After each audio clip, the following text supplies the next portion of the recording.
It's not about picking stocks. It's about picking the right portfolio. I wanted to talk about the European data and sort of the play through versus the dollar, but CPI actually quite a bit lower than expected, big deceleration, 2.9%.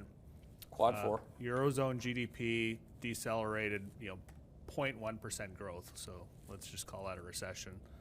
And then the big one, German retail sales, big deceleration, negative 4.3%. So I look at this, I'm like, the ECB actually could ease.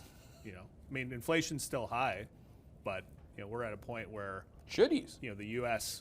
may have to tighten more, or should tighten more, and we have the exact opposite in the ECB. Yeah. So for those of you that aren't good yet at global currency trading, cross asset class vol, and fixed income read-throughs to economic data reports, we're better at that than anybody in the world. Okay. That's why we get all the flow through of all that, it's called FIC, including commodities, to the equity market. Most people start with the equity market. They start with this really unique experience of navel gazing at their 7 stocks. Apple, they don't even know that Apple was cutting prices yesterday and for the last month for that matter in all the Chinese outlets of sales. They don't know that. They know whatever Dan Ives spits to them about AI, right? But if you start with everything else, Jonesy, like this morning is a very good example of that. So let's just do what Jonesy just did. Because that data, correct me if I'm wrong, was reported this morning. Yep. So when I got up this morning, that data hadn't yet been reported. So when I got up this morning, let's just check it down. Let's do what I said. 1, what is the FX market doing?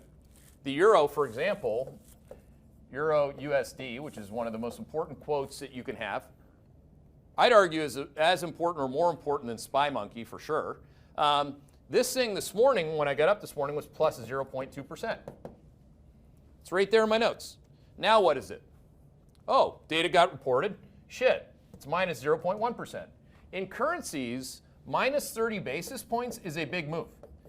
That's the equivalent on a beta-adjusted basis of like call it a 1% move in Spy Monkey. All right? So again, you go from what's the currency signal? It's that what Jonesy said and what we've been saying, European economic data hit a recession before the U.S. did. Therefore, the market's front-running that the ECB cuts rates before the Fed does. That's why this has been such an awesome short. FXE has been, you could have made your career at one of these fancy hedge funds that chirp me by just being short the yen this year and short the euro, or really for the full investing cycle, which is much more important. So again, do you have a process? Do you have 50 different countries that you're measuring and mapping from Germany to Austria to China? No, you don't. That's why a lot of these institutions pay us.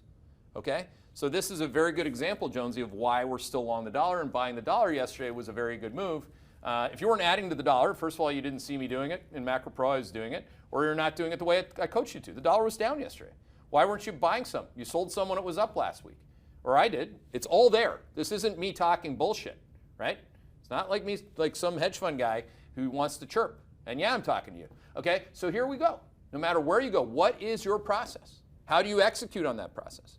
Yesterday was a day to buy dollars. Today you get paid. All right? You get paid both on the yen side, big time. That's a 100 basis point move, never mind 30. The yen has moved 90 to 100 basis points against the dollar. That's a great trade. Hey there, Hedgeye Nation, or if you're not part of Hedgeye Nation, thanks for watching Hedgeye on YouTube. If you haven't already, make sure to click on the button below there. Subscribe to our YouTube page. You can also follow the link in the description to our website to get even more great investing content.